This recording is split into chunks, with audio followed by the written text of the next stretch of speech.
Hello Phénix résilient, j'espère que tu pètes le feu, c'est un plaisir, un honneur pour moi de te retrouver aujourd'hui. Aujourd'hui, très chers amis, nous allons parler des médias et de la consommation d'informations que nous subissons tous les jours et à laquelle nous nous vouons corps et âme pour la grande majeure partie d'entre nous.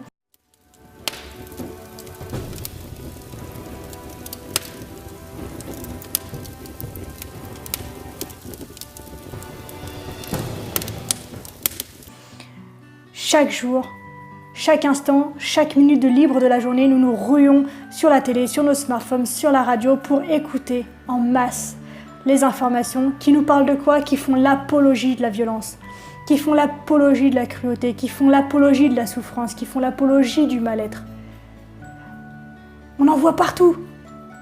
Les téléphones, la télé, la radio, les publicités dans les rues, les publicités sur les produits de consommation, c'est-à-dire qu'on voit un produit de consommation à la télé, on nous donne l'information d'un produit de consommation et quand on achète, quand on se procure ce produit de consommation, il y a la publicité d'un autre produit de consommation dessus. On est bombardé à chaque instant. Et quand c'est pas la télé ou les médias qui le font, on s'y retrouve en fait en écoutant les gens parler aux caisses des supermarchés ou dans les restaurants ou avec ses collègues de travail pendant la pause café ou alors pendant les repas de famille, sans arrêt on en reparle et on rabâche. Sans arrêt, sans arrêt, sans arrêt, on est bombardé par l'actualité. Pour moi, à ce stade-là, ce n'est même plus de l'information, c'est du voyeurisme.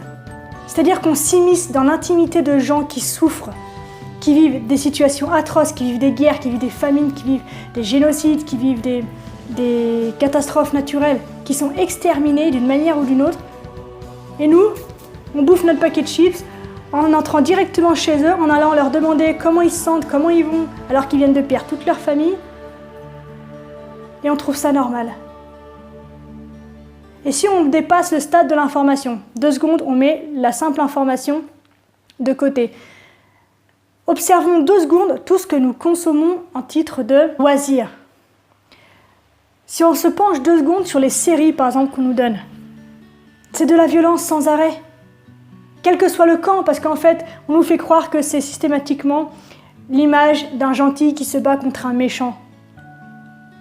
Mais le gentil, il est l'auteur des mêmes horreurs, des mêmes atrocités que les méchants que soi-disant il combat. C'est-à-dire que pour rendre justice, pour faire le bien, on a le droit de tuer, on a le droit de détruire, il faut se sentir seul, on est sans arrêt jugé, on est pourchassé.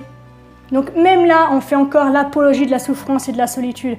Comment voulez-vous construire une société optimiste, positive, qui avance avec de telles informations chaque jour, qui circulent parce qu'on en parle en plus, on aime ça, on discute, on en parle, on échange, on se donne nos avis dessus, plutôt que d'échanger sur des sujets qui nous élèvent chacun, sur des sujets qui nous apportent quelque chose, sur des sujets qui nous apprennent quelque chose, qui nous font grandir, qui nous font nous sentir bien. Mais non, on préfère parler de la mort du héros dans je sais pas quoi comme série, on préfère parler de la guerre qui a eu lieu je sais pas où, on préfère parler de la bombe qui a pété dans je ne sais plus quelle ville. C'est insupportable toute la journée. Comment voulez-vous vous sentir bien? Pense-y, mais 2 secondes quoi. À bouffer ça toute la journée, comment espères-tu être bien dans tes pompes? Sans déconner, donne-moi la réponse en commentaire. Moi, je vois absolument pas comment c'est possible. Donc, je t'invite vraiment, en fait, à faire l'impasse désormais, au maximum, si vraiment tu es accro, à au moins diminuer la dose de ton accès à l'information au quotidien.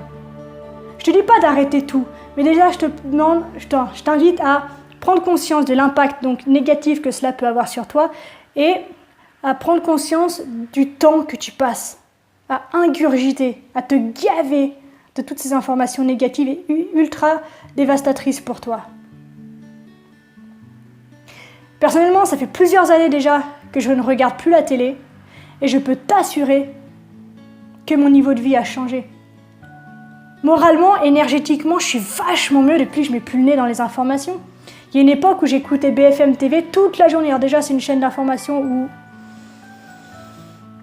pour ce qui est de la véracité des faits, on n'y est pas toujours, mais en plus de ça, mais c'est du H24, mais c'est insupportable d'entendre qu'il y a eu des morts là. Puis en plus, ça tourne en boucle. D'ailleurs, il y a une émission qui porte son nom, c'est Non-Stop.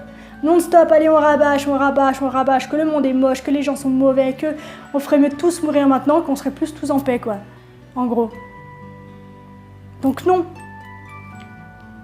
Offre-toi l'opportunité de visionner des programmes qui te font avancer, qui te font grandir.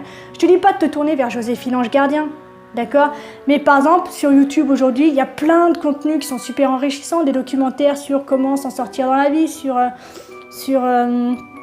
je sais pas, sur de la spiritualité, sur le développement personnel, sur de la psychologie, mais même un dessin animé gentillet. Je veux dire, on n'est pas obligé non plus d'aller secouer des violons et puis faire tomber des flocons de neige, machin, et puis avec des petits cœurs dans les yeux. Non. Mais voilà, vraiment prendre conscience de l'impact de tout ce qu'on consomme sur le plan médiatique tous les jours et de modifier nos habitudes vis-à-vis de cette consommation-là. C'est super important. Tous les gens avec qui j'ai eu cette discussion-là et qui ont fini par arrêter cette consommation abondante d'informations, ont témoigné être vachement mieux dans leur vie, être vachement mieux dans leur tête, être vachement mieux dans leur pompe. Parce qu'en plus, les médias, à travers ça, ils font quoi? Ils ne cherchent pas à nous donner de l'information, ils ne cherchent pas à nous tenir au courant, ils cherchent à manipuler les masses par la culpabilité et par la peur. La peur, c'est un des meilleurs moyens, c'est même le meilleur moyen de manipuler quelqu'un.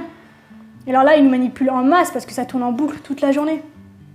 Donc vraiment, il est primordial de prendre en considération ce que tu regardes toute la journée, ce que tu regardes tous les jours, ce que tu regardes même avant de te coucher. C'est super important que la dernière image que tu aies à l'esprit au moment où tu fermes les yeux, ce soit quelque chose de positif, ce soit quelque chose de lumineux, ce soit quelque chose de bienheureux, ce soit quelque chose de joyeux. Tu t'endors avec des images de tête coupée et puis de zombies déchiquetés dans tous les sens, mais forcément tu passes une mauvaise nuit et puis le réveil derrière il va être costaud. Donc voilà, donc ce que tu vas gagner c'est de la qualité de vie, c'est la baisse de ton niveau de stress et en plus tu vas gagner de la liberté d'esprit parce que ça va être à toi de choisir ce que tu fais rentrer là-dedans. Et ça c'est super important de pouvoir reprendre cette liberté-là parce que évidemment, de toute façon, nos esprits sont conditionnés d'une manière ou d'une autre. Mais autant avoir la maximum de mainmise sur ce qui nous conditionne. Donc je ne sais pas si tu es passionné de photographie par exemple. Et ben, tu vas regarder des vidéos qui vont t'apprendre comment utiliser un appareil photo ou d'autres vidéos sur comment gérer la lumière ou lire un bouquin sur l'utilisation de Photoshop ou de Lightroom ou sur comment se remettre à l'argentique. Mais voilà, quelque chose qui te fait avancer, quelque chose qui te fait grandir, quelque chose qui fait que tu construis un peu plus chaque jour ta personnalité et ton avenir. Et pour surtout qu'au présent, tu te sentes bien. Parce que les informations, quand on les ingurgite comme ça, on s'en rend pas compte parce qu'on a l'habitude, mais ça nous pourrit de l'intérieur. On peut finir par en être malade, par en devenir fou. À attendre chaque jour ce qu'on va pouvoir nous annoncer qu'il y a eu une guerre je sais pas où, qu'il y a eu un nouvel acte terroriste dans... C'est affreux de vivre comme ça, la peur au ventre en attendant le jour où ça va nous arriver à nous. Donc voilà, vivre dans la peur et la culpabilité, l'impuissance. C'est comme ça qu'on nous maintient dans un état de soumission complet. Et c'est pour ça qu'on nous appelle des moutons. Voilà. Donc, sincèrement, je t'invite du plus profond de mon cœur, avec tout mon amour et ma bienveillance, à limiter au maximum ton accès à la consommation d'informations de masse. Et idem sur tout ce qui est loisirs, sur les séries que tu regardes, sur les films que tu regardes, sur les bouquins que tu lis. Fais attention. Je te dis pas de tout arrêter, de te mettre tous les compteurs à zéro, je te dis juste fais attention et aie conscience de l'impact que ça peut avoir sur ta qualité de vie, tout simplement. Ok ? Je te laisse comme d'habitude me dire en commentaire ce que tu penses de ça, parce que je pense que c'est un sujet super intéressant et qui soulève beaucoup de contrariétés chez les gens avec qui je l'aborde en général, parce qu'ils ne comprennent pas aujourd'hui comment est-ce qu'on peut vivre sans télévision. Ça paraît absolument impossible et insurmontable. Mais je t'invite à essayer, tu verras, je t'assure que mentalement, moralement parlant déjà, la différence va juste être énorme. Et tu auras un avantage vis-à-vis des autres, c'est que tu seras libre. Libre de faire ce que tu as envie de faire, tu seras plus conditionné par la société qui veut te faire rentrer dans une toute petite case qui t'empêche de t'exprimer et d'exprimer ton plein potentiel. Donc je t'invite vraiment à mettre en commentaire, à partager avec moi toutes tes pensées sur le sujet parce que c'est vraiment super intéressant. J'ai hâte d'en débattre avec toi. Si tu penses que cette vidéo peut en aider certains et en éclairer d'autres ou en informer les autres, je t'invite d'abord à la liker puis à la partager afin qu'un maximum de monde en profite et vienne débattre avec nous. Si tu n'es toujours pas abonné à ma chaîne, je t'invite à le faire via le lien que je mets au-dessus de la vidéo pour les contenus Facebook ou via le petit phénix qui se trouve juste là pour les publications YouTube. Je te donne rendez-vous demain pour une nouvelle vidéo. D'ici là, prends soin de toi, sois reconnaissant envers la vie. Et surtout, n'oublie jamais, jamais, jamais que tu es la personne la plus importante de ta vie et que de ce fait, tu mérites ce qu'il y a de meilleur. Et c'est pour ça qu'il faut faire attention à toi, à la manière dont tu consommes l'information. Je te souhaite une extraordinaire journée, magnifique journée, pleine de liberté, de choix de vie, de lumière, de positif, de joie et de fou rire. Et je te dis à demain. Salut!